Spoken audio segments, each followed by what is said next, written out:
ಆತ್ಮೀಯ ಬಂಧುಗಳೇ, ಶ್ರೀಮದ್ ಭಾಗವತಂ ಸ್ಕಂದ 2 ಅಧ್ಯಾಯ 10 ಭಾಗವತವು ಸಕಲ ಪ್ರಶ್ನೆಗಳಿಗೆ ಉತ್ತರ. ಇದರಿಂದ ಇವತ್ತು 42ನೇ ಶ್ಲೋಕವನ್ನು ನಾವು ತಿಳ್ಕೊಳ್ಳೋಣ. ಶ್ಲೋಕ 42. ಸ ಏವೇದಂ ಜಗದ್ಧಾತ ಭಗವಾನ್ ಧರ್ಮರೂಪದೃಕ್ ಪುಷ್ಣಾತಿ ಸ್ಥಾಪಯನ್ ವಿಶ್ವಂ ತೈರ್ಯಗ್ ನರಸುರಾಧಿಭಿಃ. ಅನುವಾದ: ಬ್ರಹ್ಮಾಂಡದಲ್ಲಿರುವ ಸಕಲರ ಸಂರಕ್ಷಕನಾಗಿ ದೇವೋತ್ತಮ ಪುರುಷನಾದ ಅವನು ಸೃಷ್ಟಿ ಸ್ಥಾಪನೆಯ ನಂತರ ವಿವಿಧ ಅವತಾರಗಳಲ್ಲಿ ಪ್ರಕಟವಾಗುತ್ತಾನೆ. ಹೀಗೆ ಮಾನವರಲ್ಲಿ, ಮನುಷ್ಯೇತರರಲ್ಲಿ ಮತ್ತು ದೇವತೆಗಳಲ್ಲಿ ಎಲ್ಲ ಬಗೆಯ ಬದ್ಧಾತ್ಮರನ್ನು ಉದ್ಧರಿಸುತ್ತಾನೆ. ಇದು ಶ್ಲೋಕ ಮತ್ತು ಅದರ ಅನುವಾದ. ಈಗ ಭಾವಾರ್ಥದ ಮೂಲಕ ನಾವು ಇದರ ಅರ್ಥವನ್ನು ತಿಳ್ಕೊಳ್ಳೋದಕ್ಕೆ ಪ್ರಯತ್ನ ಮಾಡೋಣ. ಓದ ಭಾಗದಲ್ಲಿ ನಾವೇನು ತಿಳ್ಕೊಂಡ್ವಿ? 3 ಗುಣಗಳು ಯಾವುದು ಮತ್ತು ಆ 3 ಗುಣಗಳು ಮಿಕ್ಸ್ ಆಗಿ ಅವರು ತಮ್ಮ ಪ್ರಕೃತಿಗೆ ಅನುಸಾರವಾಗಿ ಅವರು ನಡ್ಕೊಳ್ತಾರೆ. ಅಂದರೆ ನಾವು ಯಾರು ಸಹವಾಸ ಮಾಡ್ತೀವೋ ಅಂಥ ಗುಣಗಳು ನಮಗೆ ಬರ್ತಾ ಹೋಗುತ್ತೆ. ನಾವು ಸತ್ವಗುಣದಲ್ಲಿದ್ದರೆ ಹಾಗೇ ನಾವು ಇದ್ಬಿಡ್ತೀವಿ ಅಂತ ಹೇಳೋಕ್ಕಾಗಲ್ಲ. ನಾವು ಯಾರ್ಯಾರ ಸಹವಾಸ ಮಾಡ್ತೀವೋ ಅಂಥ ಗುಣ ನಮಗೂ ಬರ್ತಾ ಹೋಗುತ್ತೆ. ಅದಕ್ಕೆ ಭಾಗವತದಲ್ಲಿ ಎಚ್ಚರಿಕೆಯನ್ನು ಕೊಡ್ತಾರೆ. ಸಾಧು ಸಂತರು ಅಥವಾ ಉತ್ತಮ ಪುರುಷರು ಇರ್ತಾರಲ್ಲ, ಅಂದರೆ ಆಧ್ಯಾತ್ಮಿಕದಲ್ಲಿ ಸಾಧನೆಗಳನ್ನು ಮಾಡಿ ಆತ್ಮ ಸಾಕ್ಷಾತ್ಕಾರವನ್ನು ಪಡೆದಿರ್ತಾರಲ್ಲ, ಅಂಥ ಮಹಾತ್ಮರ ಸಹವಾಸವನ್ನು ನಾವು ಮಾಡಬೇಕು ಅನ್ನೋದನ್ನ ಇಲ್ಲಿ ಹೇಳ್ತಾರೆ. ಈಗ ಈ ಶ್ಲೋಕದಲ್ಲಿ ಏನು ಹೇಳ್ತಾ ಇದ್ದಾರೆ ಅಂತಂದರೆ, ಬ್ರಹ್ಮಾಂಡದಲ್ಲಿರುವಂತಹ ಎಲ್ಲರ ಸಂರಕ್ಷಕನಾಗಿರುವಂತಹ ಭಗವಂತ ಇದ್ದಾನಲ್ಲ, ಅವನು ಸೃಷ್ಟಿಯ ಸ್ಥಾಪನೆ ಆದಮೇಲೆ ಬೇರೆ ಬೇರೆ ಅವತಾರಗಳಲ್ಲಿ ಪ್ರಕಟನಾಗ್ತಾನೆ. ಈಗ ನಮಗೆ ಗೊತ್ತು, ಬೇಕಾದಷ್ಟು ಅವತಾರಗಳನ್ನು ಭಗವಂತ ತಗೊಂಡಿದ್ದಾನೆ. ಹೀಗೆ ಅವನು ಬರೀ ಮನುಷ್ಯರಲ್ಲಿ ಅಷ್ಟೇ ಅಲ್ಲ, ಮನುಷ್ಯರಿಗಿಂತ ಬೇರೆ ಜೀವ ಯೋನಿಗಳಲ್ಲಿ ಮತ್ತು ದೇವತೆಗಳಲ್ಲಿ ಎಲ್ಲ ರೀತಿಯ ಬದ್ಧಾತ್ಮರನ್ನು ಕೂಡ ಉದ್ಧಾರ ಮಾಡ್ತಾನೆ. ನೋಡಿ, ಕೆಲವೊಂದ್ಸರಿ ದೇವತೆಗಳು ಸತ್ವಗುಣದಲ್ಲಿ ಇರ್ತಾರೆ, ಆದರೆ ಅವ್ರಿಗೂ ಕೂಡ ಅಹಂಕಾರ ಅನ್ನೋದು ಬಂದ್ಬಿಡುತ್ತೆ. ಅವ್ರಿಗೂ ಕೂಡ ಯಾರಾದರೂ ಸಹವಾಸ ಮಾಡಿದಾಗ ಅವರು ಕೆಡುವಂಥ ಸಂದರ್ಭ ಬರುತ್ತೆ. ಅಂದರೆ ತಮ್ಮ ಒಂದು ಸಾತ್ವಿಕ ಗುಣದಿಂದ ಕೆಳಮಟ್ಟಕ್ಕೆ ಬರುವಂಥ ಸಾಧ್ಯತೆ ಇರುತ್ತೆ. ಅದಕ್ಕೋಸ್ಕರ ಭಗವಂತ ಏನು ಮಾಡ್ತಾನೆ, ಯಾವುದು ಬೇಕಾದರೂ ಆ ಒಂದು ರೂಪದಲ್ಲಿ ಅಥವಾ ಆ ಒಂದು ಅವತಾರವನ್ನು ತಗೊಂಡು ಆ ಯೋನಿಗಳಲ್ಲೂ ಕೂಡ ಬಂದು ಅವನು ಅವರನ್ನು ಉದ್ಧಾರ ಮಾಡ್ತಾನೆ. ಈಗ ನಾವೇ ಬೇಕಾದಷ್ಟು ರೀತಿಯ ಜೀವರಾಶಿಗಳಲ್ಲಿ ಭಗವಂತ ಅವತರಿಸಿರೋದನ್ನು ನಾವು ಕೇಳಿದ್ದೀವಿ, ನೋಡಿದ್ದೀವಿ, ಅಥವಾ ಪುಸ್ತಕಗಳಲ್ಲಿ ಓದಿದ್ದೀವಲ್ವಾ, ಅದರ ಬಗ್ಗೆ ಹೇಳ್ತಾ ಇದ್ದಾರೆ. ಈಗ ಭಾವಾರ್ಥದಲ್ಲಿ ಗುರುಗಳೇನು ಹೇಳಿದ್ದಾರೆ ಅಂತ ತಿಳ್ಕೊಳ್ಳೋಣ. ದೇವೋತ್ತಮ ಪರಮಪುರುಷನಾದ ವಿಷ್ಣುವು ಮಾಯೆಯ ಹಿಡಿತದಿಂದ ಅವರನ್ನು ಉದ್ಧರಿಸಲು ಜೀವಿಗಳ ವಿವಿಧ ಸಮಾಜಗಳಲ್ಲಿ ಸ್ವತಃ ಅವತರಿಸುತ್ತಾನೆ. ಭಗವಂತನ ಅಂತಹ ಚಟುವಟಿಕೆಗಳು ಕೇವಲ ಮಾನವ ಸಮಾಜಕ್ಕೆ ಸೀಮಿತವಲ್ಲ. ಅವನು ಮೀನು, ಹಂದಿ, ಮರ ಮತ್ತು ಇತರ ಅನೇಕ ರೂಪಗಳಲ್ಲಿಯೂ ಕೂಡ ಸ್ವತಃ ಅವತರಿಸುತ್ತಾನೆ. ಆದರೆ ಅವನ ಬಗ್ಗೆ ಅರಿವಿಲ್ಲದ ಮಂದಮತಿಗಳು ಅವನು ಮಾನವ ಸಮಾಜದಲ್ಲಿ ಮಾನವನಂತಿದ್ದರೂ ಅವನನ್ನು ಕಡೆಗಣಿಸುತ್ತಾರೆ. ನೋಡಿ, ಭಗವಂತ ಮಾಯೆಯ ಹಿಡಿತದಿಂದ ನಮ್ಮಂಥ ಬದ್ಧಾತ್ಮರನ್ನ ಉದ್ಧಾರ ಮಾಡೋದಕ್ಕೋಸ್ಕರನೇ ಜೀವಿಗಳ ಬೇರೆ ಬೇರೆ ಸಮಾಜ ಇದೆಯಲ್ಲ, ಅಂದರೆ ಏನು, ಪ್ರಾಣಿ, ಪಕ್ಷಿ, ಮನುಷ್ಯರು, ಈ ರೀತಿ ಬೇಕಾದಷ್ಟು ರೀತಿಯ ಯೋನಿಗಳಿದೆಯಲ್ಲ, ಸಮಾಜಗಳಿದೆಯಲ್ಲ, ಅದರಲ್ಲಿ ಸ್ವತಃ ಅವನೇ ಅವತಾರ ತಗೊಳ್ತಾನೆ. ಯಾಕಂದರೆ ಈಗ ನಮಗೆ ಹೇಳಿಕೊಟ್ಟು ನಮ್ಮನ್ನು ಉದ್ಧಾರ ಮಾಡಬೇಕಲ್ವಾ, ಅದಕ್ಕೋಸ್ಕರ ಭಗವಂತನ ಅಂತಹ ಚಟುವಟಿಕೆಗಳಿದೆಯಲ್ಲ. ಈಗ ನಮ್ಮ ಥರಾನೇ ಅವನು ಮನುಷ್ಯನಾಗಿ ಬಂದ ಅಂತ ಇಟ್ಕೊಳ್ಳಿ, ಅವನು ನಮ್ಮ ಥರಾನೇ ನೋಡೋದಕ್ಕೆ ಅನ್ನಿಸ್ತಾ ಇದ್ರೂ ಕೂಡ ಅವನು ಅತಿಮಾನುಷ ಕೆಲಸಗಳನ್ನು ಮಾಡ್ತಾನೆ. ಅವನು ಈ ಮನುಷ್ಯ ಸಮಾಜಕ್ಕೆ ಸೀಮಿತನಾಗಿಲ್ಲ. ಅಂದರೆ ಏನು, ಅವನು ಇನ್ನೂ ಬೇರೆ ರೀತಿಯ ಅವತಾರಗಳನ್ನು ಕೂಡ ತಗೊಳ್ತಾನೆ. ಯಾವುದು, ಮೀನು, ಹಂದಿ, ಮರ, ಈ ರೀತಿ ಬೇಕಾದಷ್ಟು ರೀತಿಯಲ್ಲಿ ಕೂಡ ಅವನು ಅವತಾರ ತಗೊಳ್ತಾನೆ. ಆದರೆ ಅವನ ಬಗ್ಗೆ ತಿಳುವಳಿಕೆ ಇಲ್ಲದೆ ಇರುವಂಥ ಮಂದಮತಿಗಳು ಏನು ಹೇಳ್ತಾರೆ ಹೇಳಿ, ಮನುಷ್ಯ ಸಮಾಜದಲ್ಲಿ ಮನುಷ್ಯನ ಹಾಗೆ ಅವನು ಇದ್ರೂ ಕೂಡ ಅವನನ್ನು ಕಡೆಗಣಿಸ್ತಾರೆ.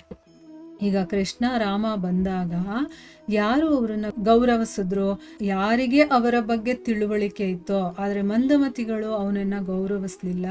ಅವನನ್ನೊಬ್ಬ ಸಾಮಾನ್ಯ ಮನುಷ್ಯನ ಹಾಗೆ ಕಂಡ್ರು ಅಲ್ವಾ. ಅವನನ್ನು ಭಗವಂತ ಅಂತ ಯಾರಾದರೂ ಗುರುತಿಸಿದ್ರ? ಇಲ್ಲ. ಕೆಲವರು ಮಾತ್ರ, ಯಾರು ಅವನ ಭಕ್ತರಾಗಿದ್ರೋ ಅವರು ಮಾತ್ರ ಗುರುತಿಸ್ತಾರೆ. ಅದಕ್ಕೂ ಒಂದು ಯೋಗ್ಯತೆ ಇರಬೇಕಲ್ವಾ, ತಿಳುವಳಿಕೆ ಇರಬೇಕು, ಆಗಲೇ ನಾವು ಅವನನ್ನು ಗುರುತಿಸೋದಕ್ಕಾಗೋದು. ಆದ್ದರಿಂದ ಭಗವದ್ಗೀತೆಯಲ್ಲಿ ಭಗವಂತನು ಹೇಳುತ್ತಾನೆ, ಅವಜಾನಂತಿ ಮಾಂ ಮೂಢ ಮಾನುಷೀಂ ತನುಮಾಶ್ರಿತಂ ಪರಂ ಭಾವಂ ಅಜಾನಂತೋ ಮಮ ಭೂತ ಮಹೇಶ್ವರಂ.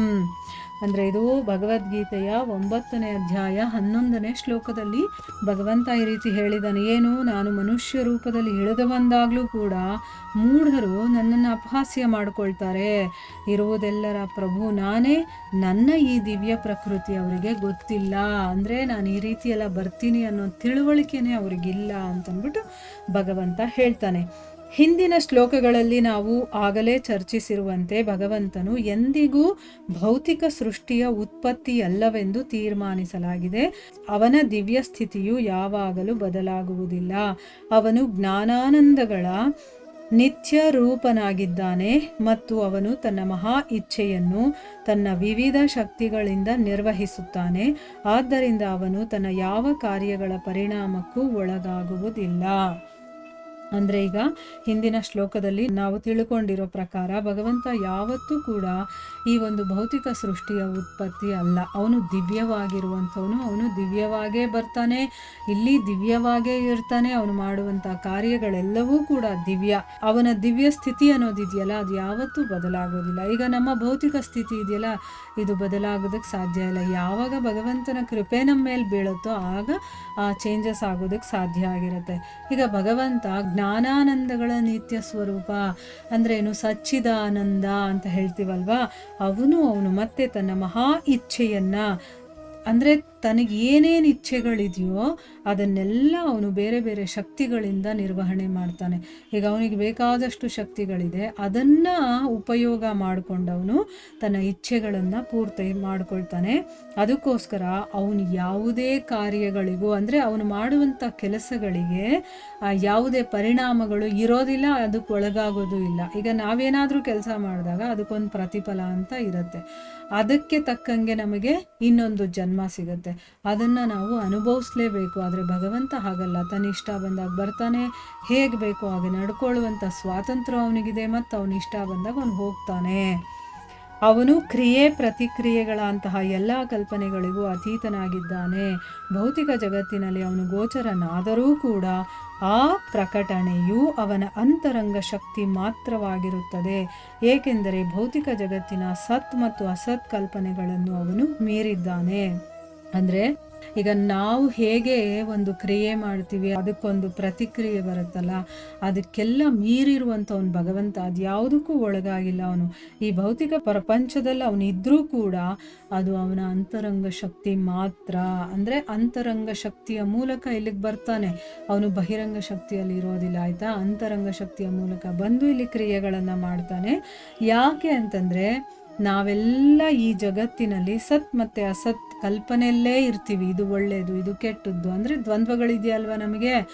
ಆದರೆ ಭಗವಂತನಿಗೆ ಆ ರೀತಿಯ ದ್ವಂದ್ವಗಳೂ ಇಲ್ಲ. ಸತ್ ಅಸತ್ ಅನ್ನುವಂಥ ಕಲ್ಪನೆಯನ್ನು ಅವನು ಮೀರಿ ಇರುವಂಥವನು. ಭೌತಿಕ ಪ್ರಪಂಚದಲ್ಲಿ ಮೀನು ಅಥವಾ ಹಂದಿಯನ್ನು ಮಾನವನಿಗಿಂತ ಕೀಳೆಂದು ಪರಿಗಣಿಸಬಹುದು. ಆದರೆ ಭಗವಂತನು ಮೀನು ಅಥವಾ ಹಂದಿಯಂತೆ ಪ್ರಕಟವಾದಾಗ ಅವನು ಭೌತಿಕ ಕಲ್ಪನೆಯಲ್ಲಿರುವ ಆ ಎರಡೂ ಆಗಿರುವುದಿಲ್ಲ.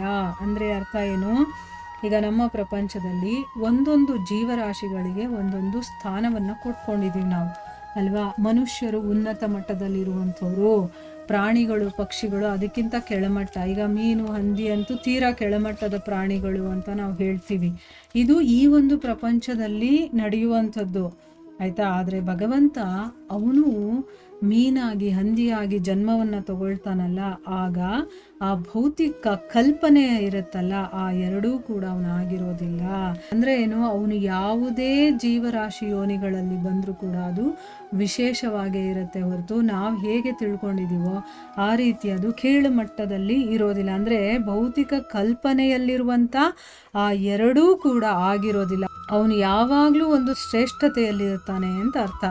ಪ್ರತಿಯೊಂದು ಸಮಾಜದಲ್ಲಿ ಅಥವಾ ಜೀವರಾಶಿಗಳಲ್ಲಿ ಅವನು ಆವಿರ್ಭವಿಸುವುದು ಅವ್ಯಾಜ ಕೃಪೆಯ ಕಾರಣದಿಂದ. ಅವನನ್ನು ಅವುಗಳಲ್ಲಿ ಒಬ್ಬನೆಂದು ಎಂದಿಗೂ ಪರಿಗಣಿಸಬಾರದು. ನೋಡಿ, ಈಗ ಭಗವಂತ ಆ ಒಂದು ಯೋನಿಯಲ್ಲಿ ಬರುವಂಥ ಒಂದು ನೆಸೆಸಿಟಿ ಇರೋದಿಲ್ಲ.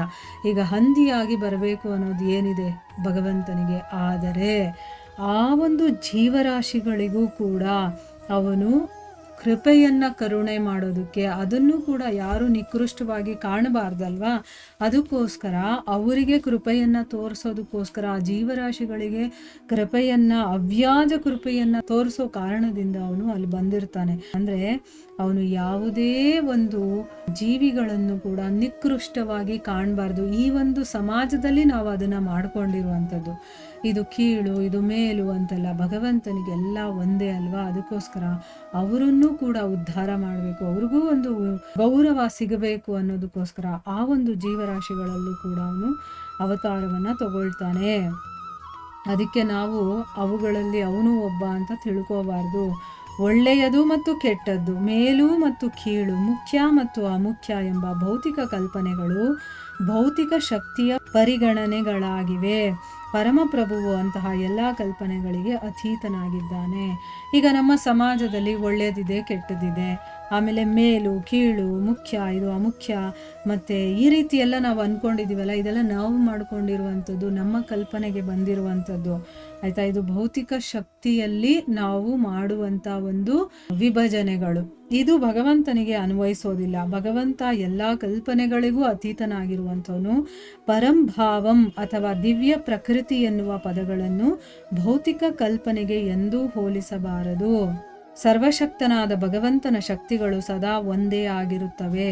ಅವನು ಅಧಮ ಪ್ರಾಣಿಯ ರೂಪ ಧರಿಸಿದ್ದರಿಂದ ಅವು ಕುಗ್ಗುವುದಿಲ್ಲವೆಂಬುದನ್ನು ಮರೆಯಬಾರದು. ಅಂದರೆ ಅರ್ಥ ಏನು, ಇಲ್ಲಿ ಪರಂಭಾವ ಅಥವಾ ದಿವ್ಯ ಪ್ರಕೃತಿ ಅಂತ ಹೇಳ್ತೀವಲ್ವ, ಅದನ್ನು ಯಾವತ್ತೂ ನಾವು ಈ ಭೌತಿಕ ಕಲ್ಪನೆಗೆ ಹೋಲಿಸಬಾರ್ದು. ನಮ್ಮ ಭೌತಿಕ ಪ್ರಪಂಚ ಅಥವಾ ಈ ಇಂದ್ರಿಯಗಳಿದೆಯಲ್ಲ, ಇದರ ಮೂಲಕ ನಾವು ಅದನ್ನು ತಿಳ್ಕೊಳ್ಳೋದಕ್ಕೂ ಸಾಧ್ಯ ಇಲ್ಲ, ಮತ್ತು ಅದನ್ನು ನಾವು ಕಲ್ಪನೆ ಮಾಡ್ಕೊಳ್ಳೋದಕ್ಕೂ ಸಾಧ್ಯ ಇಲ್ಲ. ಅದಕ್ಕೆ ನಾವು ಅದನ್ನು ಹೋಲಿಕೆ ಮಾಡ್ಕೊಳ್ಳೋದಕ್ಕೆ ಹೋಗಬಾರ್ದು ಅಂತ ಹೇಳ್ತಾ ಇದ್ದಾರೆ.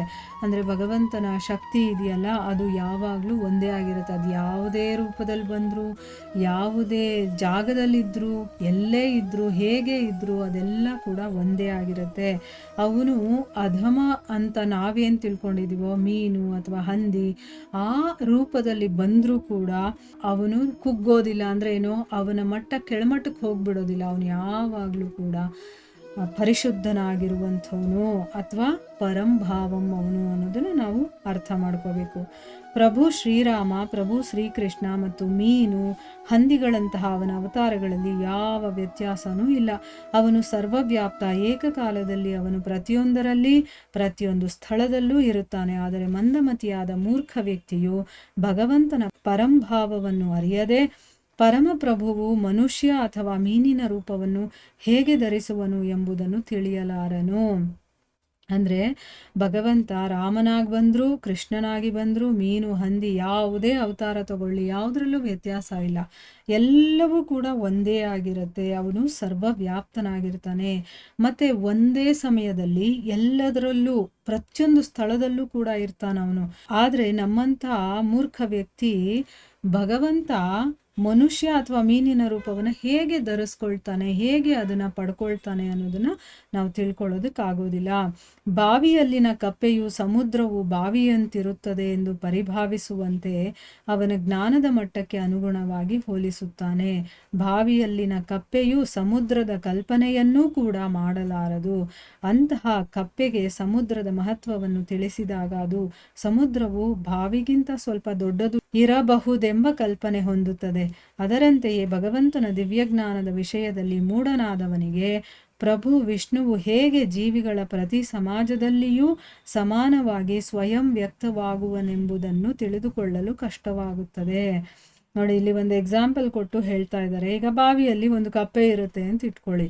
ಅದಕ್ಕೆ ಸಮುದ್ರದ ಬಗ್ಗೆ ಹೇಳಿದಾಗ ಅದು ಬಾವಿಯನ್ನು ಬಿಟ್ಟು ಯಾವತ್ತೂ ಹೋಗಿರೋದಿಲ್ಲ ಹೊರಗಡೆ. ಅದಕ್ಕೆ ಸಮುದ್ರ ಹೇಗಿರುತ್ತೆ ಅಂತಲೇ ಗೊತ್ತಿರೋದಿಲ್ಲ. ಸೊ ಅದಕ್ಕೆ ಹೇಳಿದಾಗ ಸಮುದ್ರನೂ ಕೂಡ ಬಾವಿ ಥರನೇ ಇರುತ್ತೆ ಅಂತ ಅಂದ್ಕೊಳ್ಳುತ್ತೆ. ಅಂದರೆ ಏನು, ಅದರ ಜ್ಞಾನದ ಮಟ್ಟ ಎಷ್ಟಿರುತ್ತೋ ಅದಕ್ಕೆ ಅನುಗುಣವಾಗಿ ಅದು ಹೋಲಿಸ್ಕೊಳ್ಳುತ್ತೆ. ಈಗ ನಮಗೆ ಭಗವಂತ ಹೀಗೆ ಅಂತಂದಾಗ ನನ್ನ ಜ್ಞಾನದ ಮಟ್ಟ ಎಷ್ಟಿರುತ್ತೋ, ನಾನು ಎಷ್ಟರ ಮಟ್ಟಿಗೆ ಅರ್ಥ ಮಾಡ್ಕೊಳ್ಳೋದಕ್ಕಾಗುತ್ತೋ ಆ ರೀತಿ ನಾನು ಕಲ್ಪನೆಯನ್ನು ಮಾಡ್ಕೊಳ್ತೀನಿ. ಅಲ್ವಾ? ಈಗ ಬಾವಿ ಕಪ್ಪೆ ಎಷ್ಟ್ರ ಮಟ್ಟಿಗೆ ಯೋಚನೆ ಮಾಡುತ್ತೆ, ನನ್ನ ಬಾವಿ ಎಷ್ಟು ಅಗಲ ಇದೆಯೋ ಅಷ್ಟು ಅಗಲನೇ ಇರಬೇಕೇನೋ ಅಂತ ಅಂದ್ಕೊಳ್ಳುತ್ತೆ. ಆದರೆ ಬಾವಿಯಲ್ಲಿನ ಕಪ್ಪೆ ಸಮುದ್ರದ ಬಗ್ಗೆ ಕಲ್ಪನೆ ಕೂಡ ಮಾಡ್ಕೊಳ್ಳೋದಕ್ಕಾಗೋದಿಲ್ಲ. ಆದರೆ ಕಪ್ಪೆಗೆ ಯಾವಾಗ ಸಮುದ್ರದ ಒಂದು ಮಹತ್ವವನ್ನು ಹೇಳ್ತಾರೋ, ನೋಡು ಅದು ಇಷ್ಟು ಅಗಲ ಇರುತ್ತೆ, ನಮ್ಮ ಕಣ್ಣು ಎಲ್ಲಿವರೆಗೂ ಹೋಗುತ್ತೋ ಅಲ್ಲಿವರೆಗೂ ಕೂಡ ಸಮುದ್ರ ಇರುತ್ತೆ, ಅದರ ಉದ್ದ ಅಗಲ ಆಳ ಇದನ್ನೆಲ್ಲ ಅಳಿಯೋದಕ್ಕಾಗಲ್ಲ, ಹಾಗೆ ಹೀಗೆ ಅಂತ ಅಂದ್ಬಿಟ್ಟು ಆ ಸಮುದ್ರದ ಮಹತ್ವವನ್ನು ತಿಳಿಸಿದಾಗ ಆಗಲೂ ಕೂಡ ಆ ಕಪ್ಪೆ ಯಾವ ರೀತಿ ಯೋಚನೆ ಮಾಡುತ್ತೆ ಹೇಳಿ, ಸಮುದ್ರ ಬಾವಿಗಿಂತ ಒಂದು ಸ್ವಲ್ಪ ದೊಡ್ಡದಿರ್ಬೋದೇನೋ ಆ ರೀತಿ ಅದನ್ನು ಕಲ್ಪನೆ ಮಾಡ್ಕೊಳ್ಳುತ್ತೆ. ಯಾಕೆ? ಅದರ ಕಲ್ಪನೆಯ ಮಟ್ಟ ಅಷ್ಟೇನೆ. ಯಾಕೆ? ಅದು ಯಾವತ್ತೂ ಬಾವಿಯನ್ನು ಬಿಟ್ಟು ಬೇರೆ ಸಮುದ್ರ ಅಥವಾ ಇನ್ನೇನೋ ನೋಡೇ ಇರೋದಿಲ್ಲ. ಅದಕ್ಕೆ ಅಷ್ಟು ದೊಡ್ಡದಾಗಿ ಕಲ್ಪನೆ ಮಾಡ್ಕೊಳ್ಳೋದಕ್ಕೂ ಗೊತ್ತಿರೋದಿಲ್ಲ. ನೋಡಿದರೆ ತಾನೇ ಕಲ್ಪನೆ ಮಾಡ್ಕೊಳ್ಳೋದಕ್ಕೆ ಸಾಧ್ಯ ಆಗೋದು. ಸೊ ಅದೇನು ಮಾಡುತ್ತೆ, ಇದಕ್ಕಿಂತ ಸ್ವಲ್ಪ ದೊಡ್ಡದಿರ್ಬೋದು ಅಂತ ಭಾವಿಸ್ಕೊಳ್ಳುತ್ತಲ್ಲ, ಅದೇ ರೀತಿ ಈಗ ಭಗವಂತನ ದಿವ್ಯಜ್ಞಾನದ ಬಗ್ಗೆ ಗೊತ್ತಿಲ್ಲದೆ ಇರೋರಿಗೆ ಭಗವಂತನ ಮಹಿಮೆಯನ್ನು ಹೇಳಿದಾಗ ಅದು ನಮ್ಮ ಥರನೇ ಮನುಷ್ಯರು, ಅದಕ್ಕಿಂತ ಒಂದು ಸ್ವಲ್ಪ ಅತಿಮಾನುಷ, ಸ್ವಲ್ಪ ಶಕ್ತಿ ಇರ್ಬೋದು, ಅವನಲ್ಲಿ ವಿಶೇಷತೆ ಇರ್ಬೋದು ಅಷ್ಟೇ ಅಂತ ಅಂದ್ಕೊಳ್ತಾರೆ ಅಲ್ವಾ? ಆದರೆ ಭಗವಂತ ಹೇಗಿದ್ದಾನೆ ಏನು ಅನ್ನೋದ್ರ ಬಗ್ಗೆ ಅವನಿಗೆ ಏನೂ ಗೊತ್ತಿರೋದಿಲ್ಲ. ಭಗವಂತ ಹೇಗೆ ಒಂದೊಂದು ಜೀವಿಗಳ ಎಲ್ಲ ಸಮಾಜದಲ್ಲೂ ಕೂಡ ಅವನು ಸಮಾನವಾಗಿ, ಅಂತಂದ್ರೆ ಏನು, ಹಂದಿಯ ಒಂದು ರೂಪದಲ್ಲಿ ಬಂದ್ಬಿಟ್ಟ ಅಂತಂದರೆ ಅಲ್ಲಿ ಕೀಳಾಗಿರ್ತಾನೆ, ಅಥವಾ ಅವನ ಒಂದು ಪರ್ಸಂಟೇಜ್ ಕಡಿಮೆ ಆಗೋಯ್ತು, ಅಥವಾ ಮೀನಿನ ರೂಪದಲ್ಲಿ ಬಂದಾಗ ಇನ್ನೂ ಕಡಿಮೆ ಆಗೋಯ್ತು, ಅಥವಾ ಮನುಷ್ಯನ ರೂಪದಲ್ಲಿ ಬಂದಾಗ ವಿಶೇಷತೆ ಇದೆ, ಆ ರೀತಿ ಇಲ್ಲ. ಅವನು ಎಲ್ಲ ರೀತಿಯಲ್ಲೂ ಕೂಡ ಸಮರ್ಥನಾಗಿರ್ತಾನೆ. ಎಲ್ಲ ರೀತಿಯಲ್ಲೂ ಕೂಡ ಅವನು ಒಂದೇ ರೀತಿಯಲ್ಲಿ ಅವನು ಸಮಾನವಾಗಿ ಸ್ವಯಂ ಪ್ರಕಟನಾಗ್ತಾನೆ ಅನ್ನೋದನ್ನ ಇಲ್ಲಿ ಹೇಳ್ತಾ ಇದ್ದಾರೆ. ಇಲ್ಲಿಗೆ ನಾವು ನಿಲ್ಲಿಸೋಣ. ಹರೇ ಕೃಷ್ಣ.